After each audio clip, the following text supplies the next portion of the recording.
the Catholic University of America community as its Associate Vice President for Student Affairs and its Athletic Director, a dual role. I'm excited to describe the various components of my qualitative research project today. And it is, as the slide shows, it's entitled The Consequences of Student Retention Strategies, a case study at Metropolitan College. On slide 2, you'll find a listing of what I plan to discuss with you this morning. I'm particularly excited to reveal to you my positionality and problem statements, as well as what I envision the significance of this study to be, because in thinking about it, I believe an intriguing and perhaps underreported retention picture can be painted that is worthy of exploration. And of course, at the end of this agenda, you'll see that we will save time, and I look forward to your questions and comments at the end of my presentation. So to begin with, positionality. I feel as though I've been fortunate to work at a variety of colleges and universities throughout. Wow, it's been a 20-plus year career, specifically in student affairs. And these stops have included being employed at small private liberal arts colleges, as well as being employed at times at large public research-driven universities. And what I've found is that regardless of the makeup of my employer, shall we say, I have seen how increased rates of student attrition may have impacted institutional operations and decision-making. So as a result, I'm uncertain as to whether or not enrollment stabilization initiatives ultimately assisted those institutions in meeting operational objectives, or did they actually produce secondary consequences or have secondary implications. Therefore, and as you see in the second bullet point, I use the word conflicted because that is how I feel when I ponder what may impact institutional choices when combating drops in enrollment. For example, are certain elements of institutional well-being prioritized over others? For example, is net tuition revenue generation prioritized over the confirmation of strong campus harmony? Does this scenario, enrollment instability, does it create ethical challenges for school officials when faced with operational decisions? I'm very much interested in exploring this scenario. So in thinking about those possible ethical challenges or difficult decisions when facing enrollment issues, of course, I'm reminded of the 1980 report by the Carnegie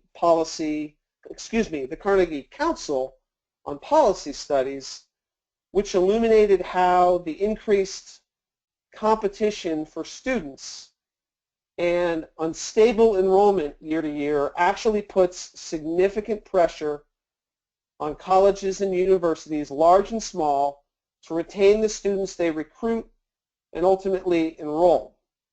And this led me to the creation of my problem statement.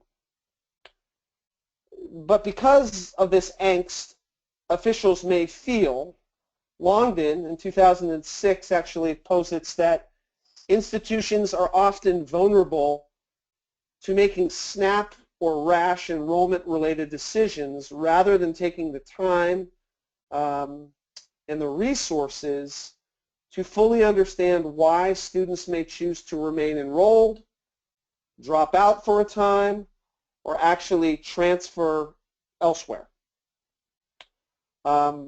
in doing a significant amount of research over the last few years throughout the Northeastern program, I have found that one of the seminal authors, if not the primary author on student retention, is Vincent Tinto of Syracuse University. Many promote or herald his 1975 theory of student integration as the landmark student retention model and really the start of the current national dialogue on undergraduate retention. Tinto believes that despite the, I guess you call it the explosion in retention research over the last 40 years, actually little attention has been paid to the creation of a model of student persistence that actually assists institutions in the generation of educational vehicles or retention tools to create student success.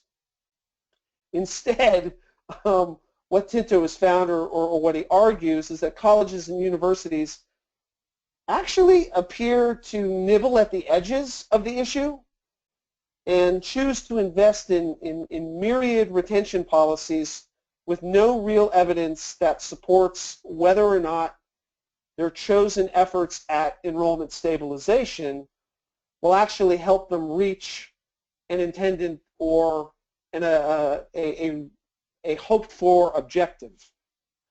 As a result, Longden in 2006 posited that achieving high percentages of student participation and persistence can often produce actually unforeseen implications.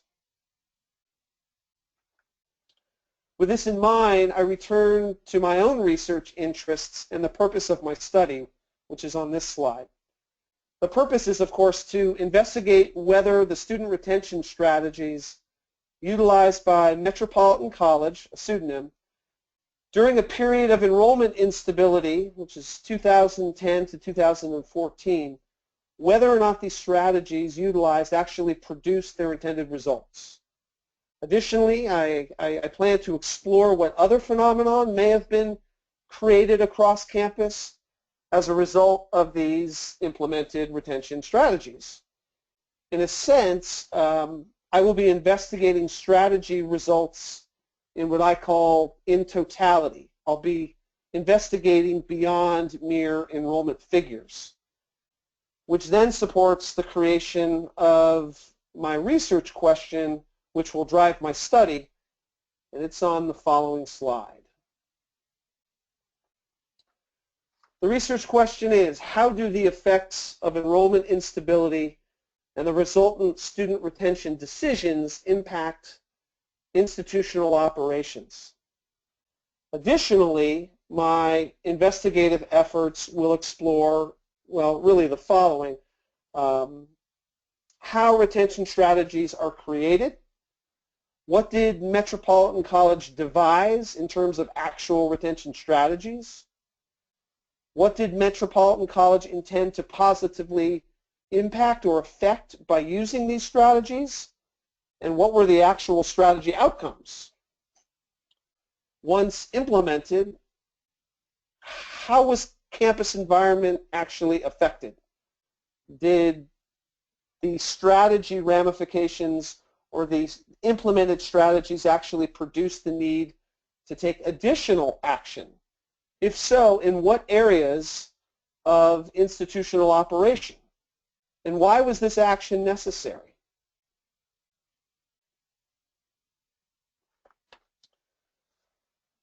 This study will be conducted through the lens of Zithamel, Berry, and Parasuraman's 1996 Theory of Behavioral Consequences of Service Quality.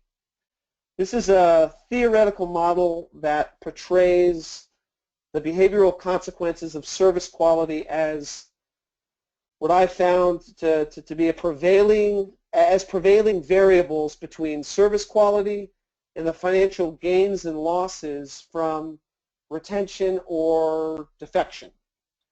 I will further explain the foundational elements of this theory through the use of actually a visual aid on the next slide, so I'll get to that in a moment. But this specific theory was chosen for its ability to incorporate both the variables and influence of really what I think is a critical point of view within this topic of research, and that is the cognitive formulation process of student perception and ultimate choice to remain invested or not in an organization or brand. Braxton, Doyle, Hartley, Hershey, Jones, and McClendon in 2014 connected this theory to the academic setting by theorizing how a student's perception of an institution's commitment to their well-being can directly influence their educational experiences.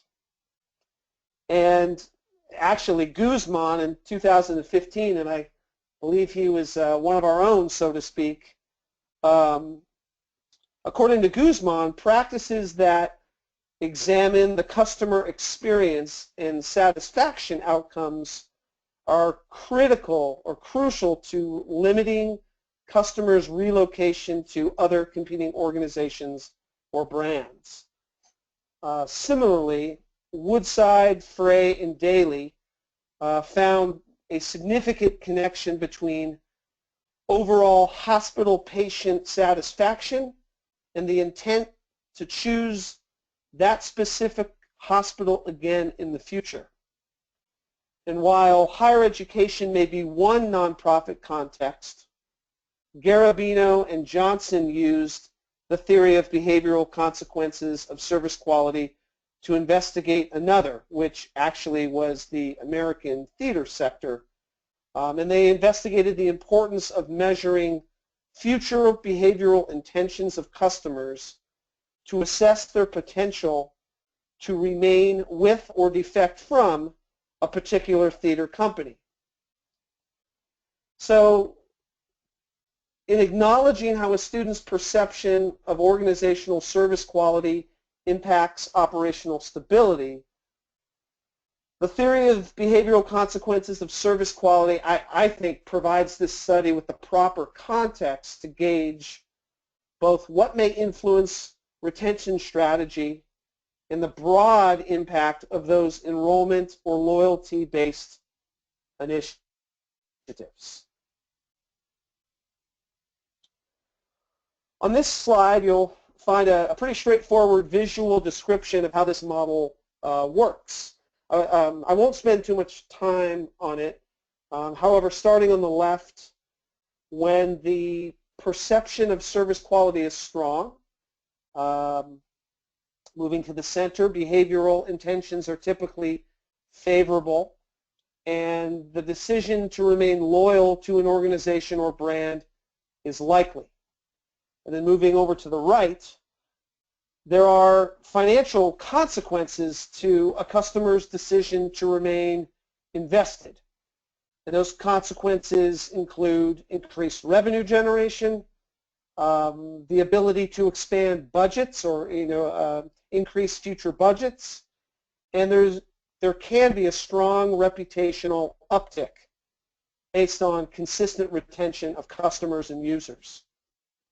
Similarly, and in the educational setting, if a student's perception of their educational experience is poor, really for whatever reason, the likelihood of their choosing to drop out or transfer elsewhere increases. And should they choose to leave their institution, there are consequences. That school suffers. There's lost tuition revenue. There's a disgruntled student out in society, or should I say a disgruntled former student who is now lost to that institution, and so too is the opportunity to build stronger bonds, experiences, and morale.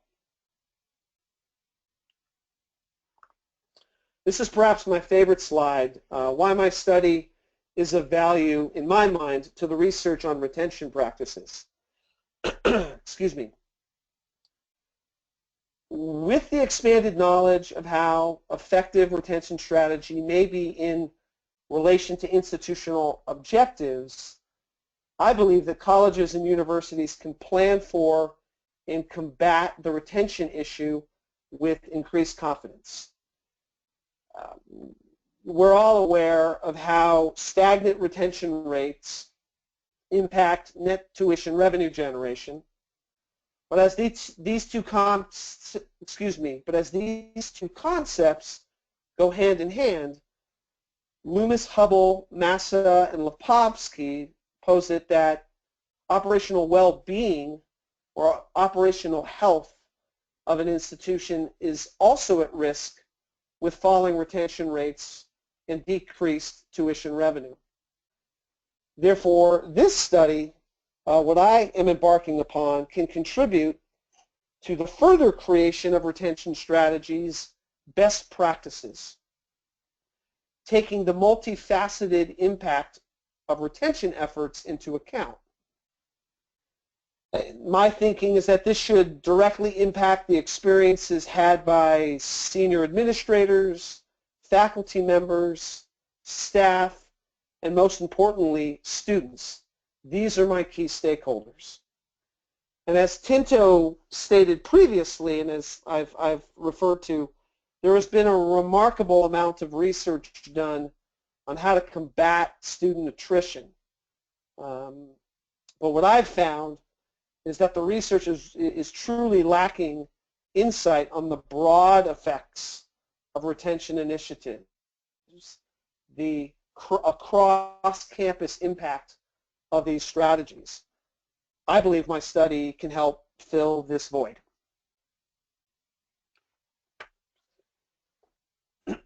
Excuse me. In terms of methodology, I chose the case study method primarily due to my familiarity with the study site and because I felt Metropolitan College, which appeared to struggle with enrollment stability during this period, 2010 to 2014, I felt that Metropolitan College could have something significant to say about retention strategy.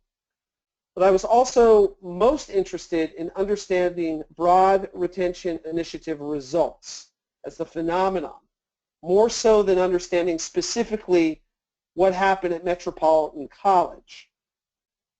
Case study research also lends well to Ponterado's constructivism, interpretism research paradigm for the interaction and dialogue I may experience with my study participants should help co-create my findings. Following a very scripted call for study participants, I will attempt to confirm the participation of 8 to 12 Metropolitan College employees. I believe this number will provide me with the proper investigative coverage to generate a broad description of strategy results. My participants will be chosen based on the primary criterion of having been tasked with creating retention strategies and or having been asked to implement chosen retention strategies.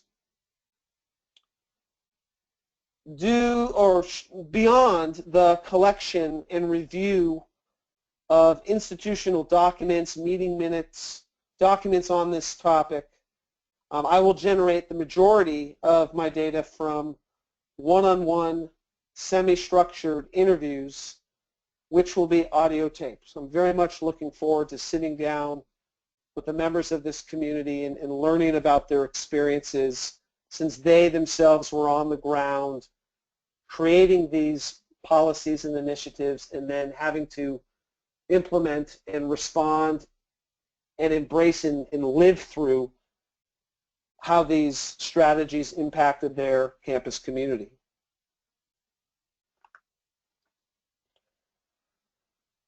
Throughout the spring of 2017, I expect to analyze the data I have collected.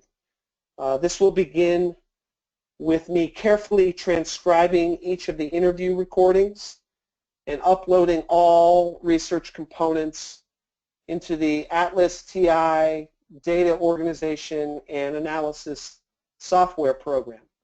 It's a pretty cool tool. It's pretty fun. It's pretty fun to maneuver through.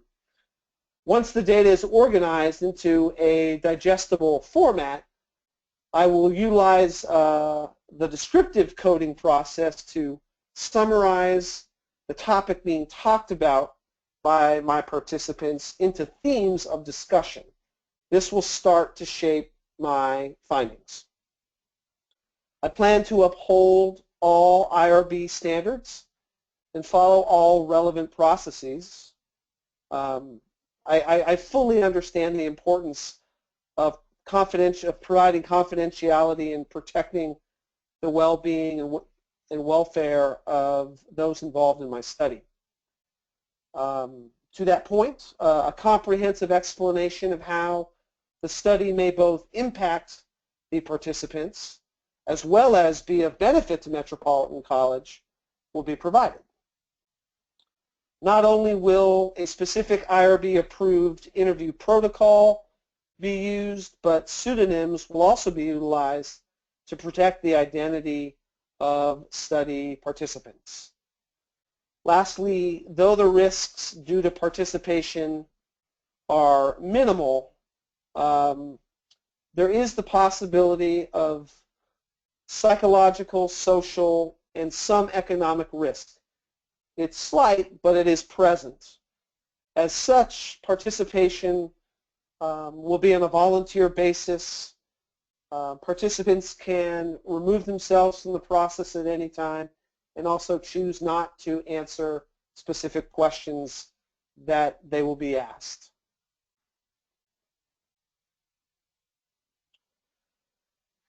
In order to establish a significant level of trust with the study participants and actually the research site itself, I expect to fully establish study integrity by implementing the following steps.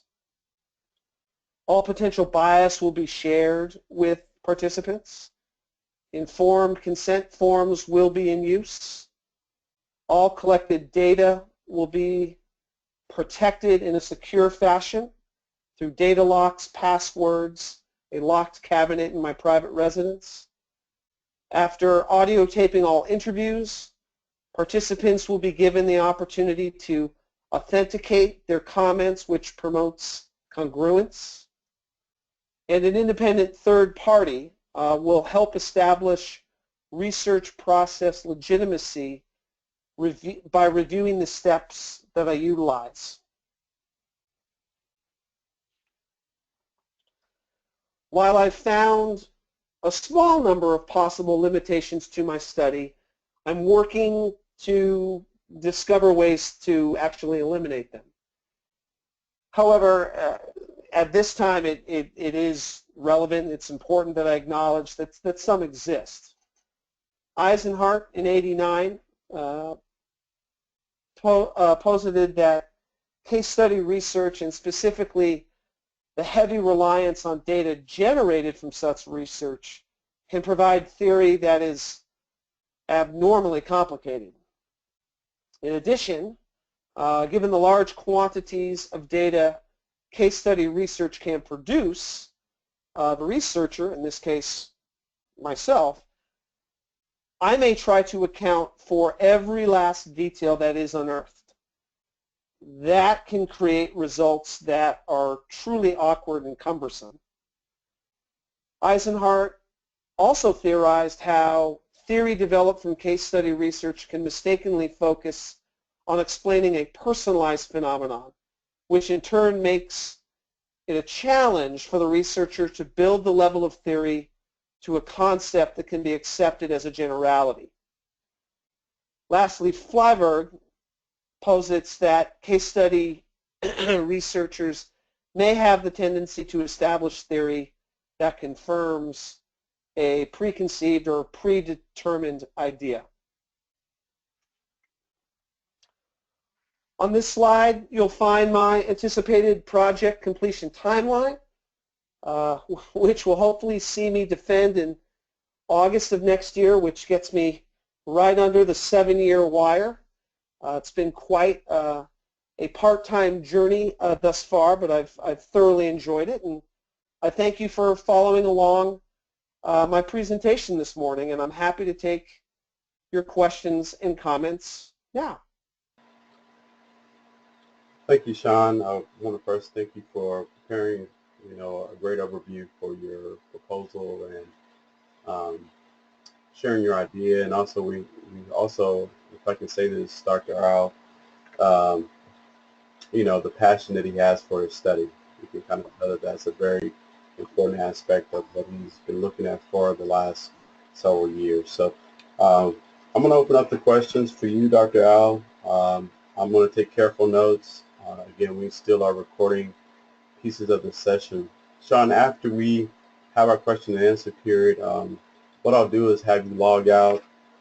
Me and Dr. Al will have a conversation briefly about what we heard and making sure that we are on the same page, and I'll follow up with a message to you, probably via phone, very shortly thereafter. Should I minimize my screen right now so that No, we see one another, or? no, we're good. We're good. Okay. We got little boxes. That's good enough. We now know what each other looks like. Okay. So, good. Thank you, Dr. Bryan. Mr. Sullivan, I have to say, we had a discussion a while back when you were first putting things together, and as I read your document, I was just blown away and happy with where you've gotten to. This is great stuff. You're right on track.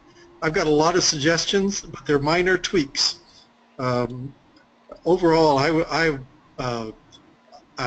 blowing Dr. Bryan's and my chance to convene separately and come to a conclusion. But I'm good. You're good to go. We just got some fix-up to do here. A couple little things. Thank you very much. I have to say your document is well done. It's thorough. It's a great start. As you write that thesis proposal, you should know that it's the first 3 chapters of what will be published, and you don't have a lot of fix-up to do on that. That's often a burden when you finish the research and you're trying to get your final document together. If you've done a crap job on the first 3 chapters for the proposal, you end up with a huge amount of work trying to fix it up, and you're past that. You'll go through and fix tenses and some of that, but that's really all you'll need to do. It's a good job. I have several things I just wanted to ask about. So, Dr. Bryan, is it okay if I just kind of blast through these and quiz away? Absolutely. Mr. Sullivan, I was, the binding of the study, the bounds that you set are very important, and you said specifically what would be included, and I didn't see enough. I thought it would be helpful for you, as a protection for you, to try to get down to say what would be excluded. It's one thing to say what's included, and then there's that need to say, but this is not going to include or won't address. And I don't know what those things are, but I think you need to protect yourself there, especially when you come to IRB. You having a good exclusion statement in the binding, as people say, that's a good thing. Now that I'm excited about your study, and it's an instrumental case study, I'm not arguing with your instrumental case study approach, but we should remember that in an instrumental case study, the case is secondary. Right. What you're really about there is saying this is one case, but it probably applies to everybody. So in support of that, I'm going to suggest you think about, and you've got time to do this, you think about changing your title. And make the title broader, because you've said it's about Metropolitan College, which is true. And if it were an intrinsic case study, that would be exactly the right thing. But you're trying to broaden this out, and your study is an instrumental case study. So knowing that case itself is secondary, think about making a title which says, when somebody's doing research in this area of student retention decision-making, etc., that when they come across your study in the records, your title will pop to them as being what you intend it to be. Your title right now says, if you know about Metropolitan College, which none of them do, it's a pseudonym, you could learn about something here. You want them, when they read the title, because a lot of people, you've done this, I've done it, we've all done it, you're flipping through, you do a search, you get a lot of hits, and then you're just scanning through the titles. Well, get your title. Think about getting your title to that broad thing that says anybody who's worried about student retention, student attrition, and the broader decision-making implications, they'll see the title of your study and say, hey, I'm going to look at that one. So that's I'm such a fan of what you're doing at this point. I want you to, that's an advertising thing within the scholarly community. Think about that. I will.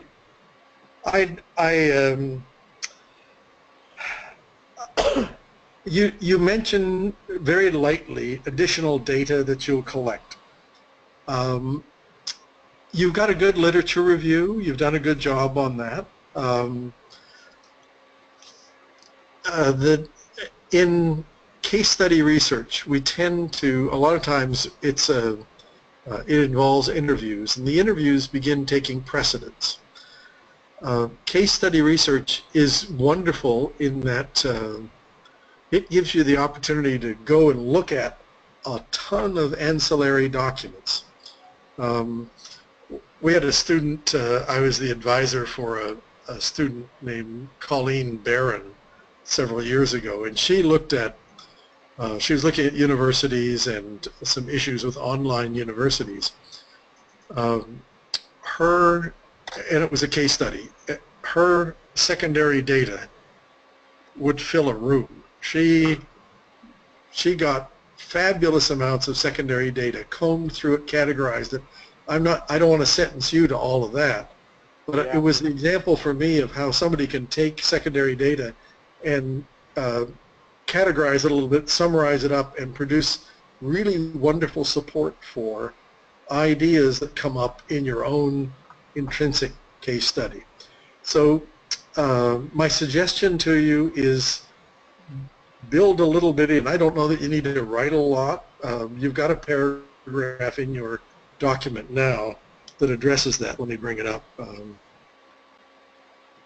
Well, I don't need to. I'll just say you've got a little bit of a topic there. Just think about what you can do to get additional data of various types and build that in support of what you're going to get on your interviews.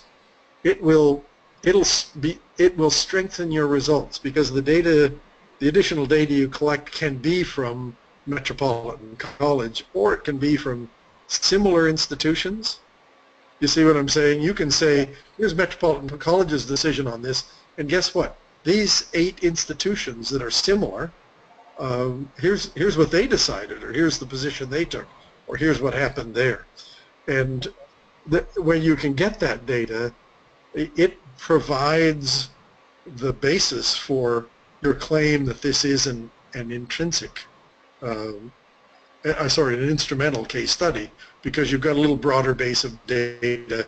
Here's other colleges, what their decisions were. You're focused on Metropolitans and their decision, but I'm just suggesting you can build a little broader base for it if you can find some similar things. That doesn't need to be committed to in detail in your proposal. It's really a couple of sentences more in the paragraph in your proposal that talk about additional data. Use careful terms like as we're able to discover it, or as available. We'll be looking at similar decisions where a decision comes to light in the interviews. We'll see if there's data available, publicly available, to illuminate. Making sense? It absolutely does. I was thinking focusing solely on information and documents from Metropolitan College, but you're right, to broaden it out. There are a number of similar institutions that I may be able to receive information from. And it's really, you get something in the interviews that says, this decision that we made at the Metropolitan College had, we saw the ripples go out from that, the reverberations from that hit, in this way. And then you say, gee, you ask them, perhaps in the interview, you say, do you know if any other institutions made that same sort of decision? Were you following decisions made by another institution? That, you see what I'm thinking there. You can ask it in the interview, you can go research it, and just broaden that base a little bit, which will strengthen your final results. Right. I'm going to, if you don't mind, I'm going to start sharing my screen. If I can, I think I can. I should. I'm sorry. I'm still looking at my my slide. I guess I should escape from my presentation. Yeah, you need to be full screen on the GoToMeeting, I guess. Aha. Can you see mine yet?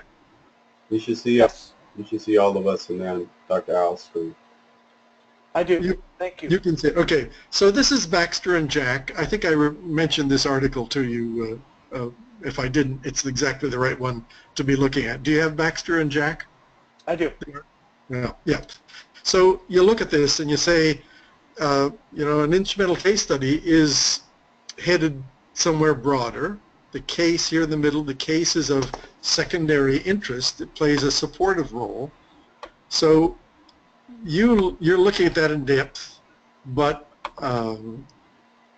it helps you pursue an external interest. And that's where I'm headed on that idea of an external interest for you. So let me skip ahead. I wanted to show you on this.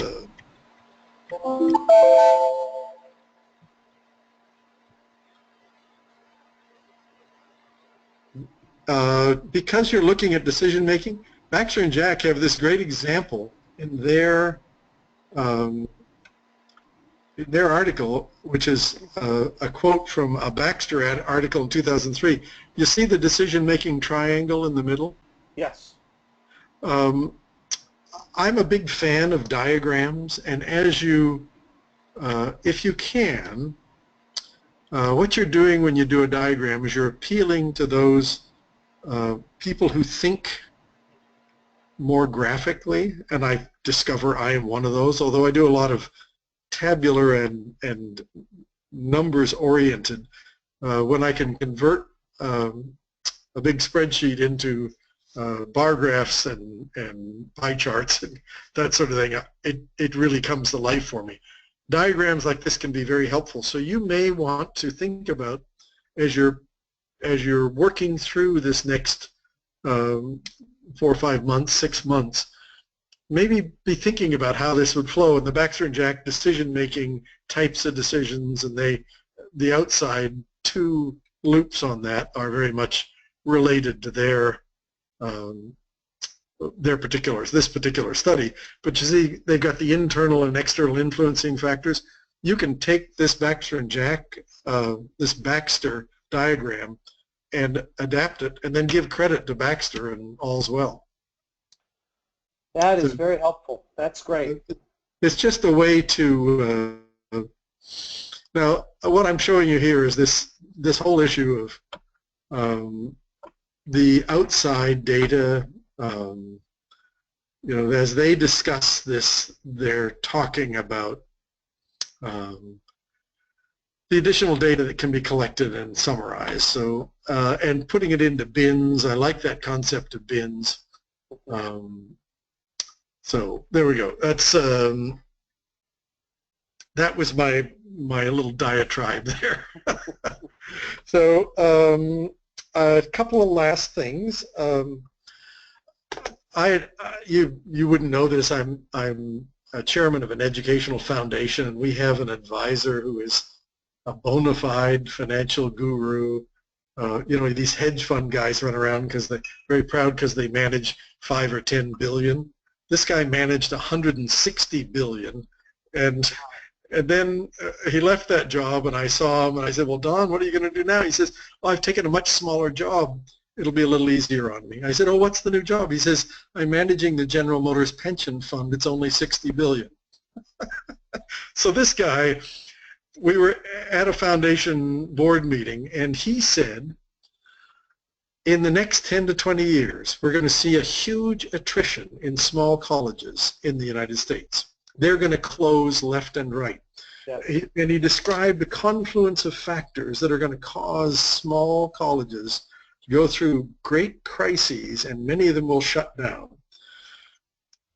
So what you're looking at here, being able to get stability and enrollment, a good skill there may be part of the survival of small colleges. But Don has had such a track record of success on calling things. We were helping one little institution. They screwed up their little endowment, and they had it spread around, and he told them in the summer of 2008 they were to sell every position and everything they had, and they did, went entirely to cash. Then the market crashed in the fall, and then the following March, on March 11th, he called their manager. He says, invest everything, and that happened to be the low point in the market. So they got into cash, and he took them, held them in cash through the market turmoil and that huge drop. And he had them go in right at the low point on the day, and they said, well, we'll do that tomorrow. He says, no, do it today. They said, but the market closes in 2 hours. He says, do it today. Go buy S&P 500 index funds, Dow, anything. Just buy an index fund and do it today before the market closes. And he got him in. His credibility is great with me, as you can tell. When he says he's looking at this and he sees a problem for small colleges, I would say there's probably a pretty good chance we're going to see that. What you're doing will be increasingly important, is my point. If you do a good job on this and you get some good concepts out of it, this has the potential to contribute to some of those institutions surviving, perhaps at the expense of others. I mean, to be honest, but you know. I appreciate you connecting my study with that phenomenon, that possibility. I certainly did not want to think that the little work that I'm doing here in only Maryland could impact the survival of institutions, but I see where you're going, and I respect that. There certainly could be some type of connection. Sure, and so you need to do a good job. We expect you to do a good job, and you should know that it has the potential to have an impact in the world. You talk about significance. You can't write that into your significance of the study, but in actuality, there's a potential that if you get some good, solid, useful findings, they can have a broader impact. I guess the other thing I would say as we wrap up is, after we talked several months ago the first time, I called Tobias Guzman and told him that there was a researcher who was interested in this. You haven't talked to Guzman, have you? I have not, no. I've read his work, but I have not spoken with him. Well, after we talked the first time, I called him and I said, there's a guy working in the same area. After he defends, would you be willing to give him help, advice, consultation? He said, of course. So you have access to Tobias Guzman if you'd like it. He's a really nice guy. University of Northern Colorado, and a very nice man. Thank you for making that connection. I appreciate that. So I did on your document. Geez, Brian, I'm sorry I'm going on. You got me all excited. Let me just look. I have a couple of little things on your document which I don't know that I need to even spend any time on. Let me just scan through the notes I made. What I'll do is I'll email your study to you. Thank you. I'm an incorrigible editor, so I made 2 or 3 wording changes when I was reading it. It's a bad habit. I got like 6 notes on it, so we'll leave it at that. I'll email that to you. Okay. Thank you for doing so. It's silly little stuff. And the other thing, now you want to move from world perspective to truly minor. I have a couple of pet peeves, and one of them is I have students who are doing studies that involve surveys with answers on a scale of like 1 to 5, and they call them Likert scales, and it drives me nuts because Rensis Likert, who invented that, was very clear with everybody that his name is Likert, not Likert. Yes, right. And your presentation was well, you speak well, you present well, but you posit things, you don't posit things. And I didn't know if you were saying you were posing or positing, but positing Right. a result or a hypothetical is the right way to say it. We want you to go out looking like the best educated doctor ever created in any doctoral program. Yeah, no, thank you. It's a bit embarrassing, but you're right. That I missed that. No, it's fine. It's just these are little things that who is going to tell you if Dr. Bryan and I don't tell you that? Nobody will tell you because they're Right. in awe of your supreme presence if they work for you, and if they don't work for you, they're making a judgment. So we're the guys who will help you with it. Thank you. Good. So, Brian, I finished my diatribe, and here we go. Well, very good. Thank you so much. Could you do me a favor and send me that? Is that an article that you shared with us with Bannister? That diagram? The Baxter and Jack? Absolutely. I'll send it to you, Brian. Please send In that. fact, I've got a little collection of, I thought I sent those to Mr. Sullivan early on, but I'll send you in fact, I'll send you both the 4 or 5 articles I've got on case studies. Okay. Did I send those Great. to you already, Mr. Sullivan? No, you haven't. I had heard of Baxter and Jack, but I don't have those articles. I'll send them along. You're past them. You're in great shape, but it'll be good to have them because, as I showed you there, when you get to that table, it's just helpful to see a reminder. And the Baxter and Jack is a meta-analytical article that looks at a lot of different scholarly articles, and it's helpful to have. Yeah. Thank you. Thank you. That's going to be helpful. I have another student in mind also that is doing a similar study. So what you did for me, Dr. Al, today was also give me another resource to share. So that's why I was like, I need to have that too. If you have it. So, well, Dr. Al, you let the cat out the bag. You pretty much gave him like the green light. You know, the things that I have are again very minor. One thing that I do want to do is make sure that we look at your IRB, and I don't know if Dr. Al, if you looked at that document, but I will spend some time in making sure that we cover that properly, because you know that's the next phase, and that the wording and everything lines up there. As you mentioned before, putting as you said, a disclaimer in or what your knock on the study, I thought that was very important and powerful. That's something that I hadn't thought about as it relates to this particular study, and also maximizing, like you said, the reach from more of a global standpoint and looking at other similar institutions. While I have you on the phone, and I'll get your opinion, Sean, I have not gotten a message back from the IRB. If you want to tell Dr. Al,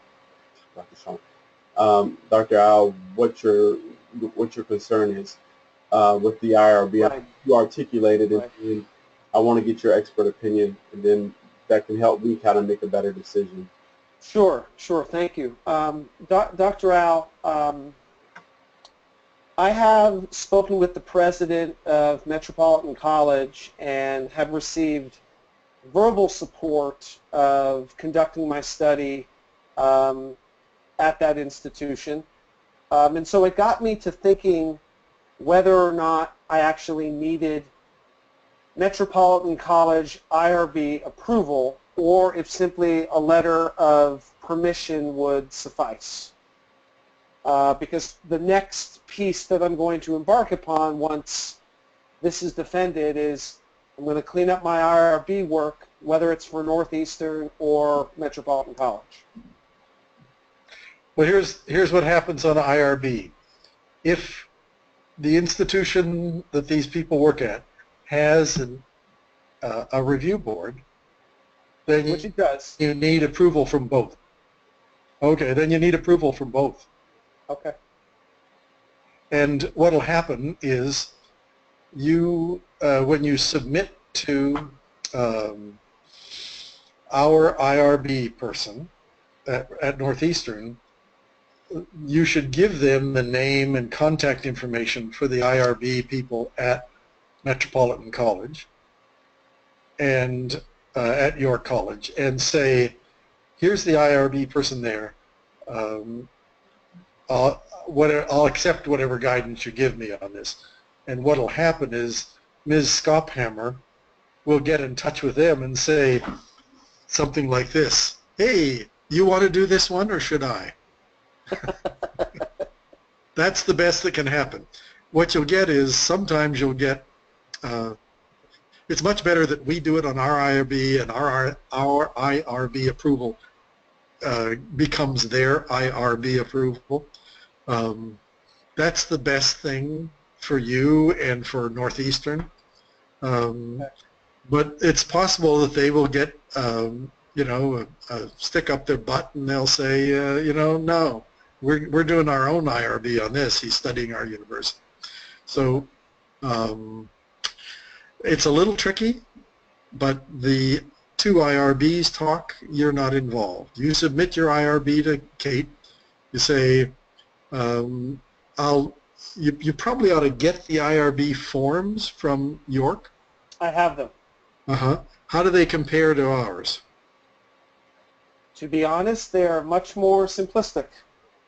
Exactly. Yeah. That's a plus. Absolutely. Yeah. Absolutely. And when Kate sends her IRB form to them to look at, they'll say, well, it's more than we would do. You handle it. Absolutely. That's the best. That's what you're shooting for. So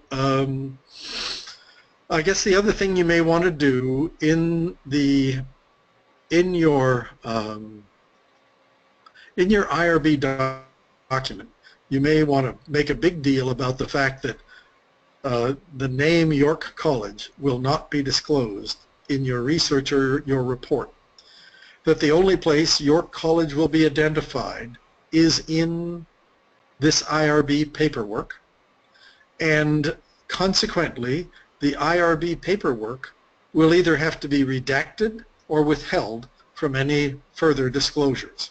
Absolutely. You follow that? Yes. My experience has been people do a great job of using a pseudonym, and then they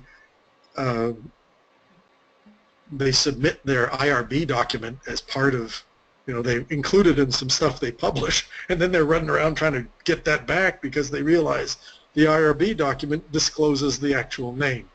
So protect yourself in advance. You go through Kate Skophammer. She'll guide you on this. Highly likely she'll win in the trumping contest with York College, and that's good. Right. And you only have to get her approval, and she tracks you. Possibility you have to do both, so we have to acknowledge that. Absolutely. Thank you. I'll get going on that immediately. Thank you so much. That's very, very good advice. I know if we were looking at an internal process, you know, with their students, you would have to get two different IRB approvals, but with their faculty, I wasn't sure if there's a, you know, freedom of, you know, there. But regardless, I appreciate that. That is extremely important. Dr. Al, if you don't have any other pieces that you want to add, whatever you are going to send, please do that. Copy me on that as always. I appreciate your time. I know that we'll get going on Monday morning, 11 o'clock, I believe is the next time we'll converse. If you need something before then, I'm pretty free most of the day. So, you know, just give me a shout or email or call me, you know how to reach me. Sean, we're not going to make you jump through the hoop and sweat today, man. You did a great job. I want to commend you on the level of work that you put in. And as I mentioned before, you know, where you started to where you are right now is night and day. And when I say that, I mean that sincerely. And I mean that also when I say that, you know, you are, you know, making the tremendous steps to do what I would say a very detailed, very organized, and also a very timely study. Because Dr. Al, you know, I work at a very small institution, so I'm now tuning in to what you're saying because I need to watch, what else is going on. That's my other world that, you don't really need to hear about. But that also is very interesting to me to understand, well, what the nuance is, even if you have, great supporters and this nice endowment, how that's going to now be changed. Because we already see a trend changing with the students and how, large, it's almost like the football conferences. They're making these big monopolies, and we're sucking up everybody in these big conferences here, and you don't have the opportunity for the little guy or the smaller conferences to survive. And that takes all of the revenue, the profit sharing, and everything is all in one big pot, and no one else is invited to the table here. But anyway, that's a sidebar. I do appreciate your time. I know that we both have to run. I have another call coming through, another student. So, Sean, congratulate yourself. Give your wife a big kiss and say thank you for all of the help. Pat on the back, and enjoy your day. So you did a great job today. Well, thank you very much, Dr. Al, Dr. Brian. Thank you. I enjoyed it.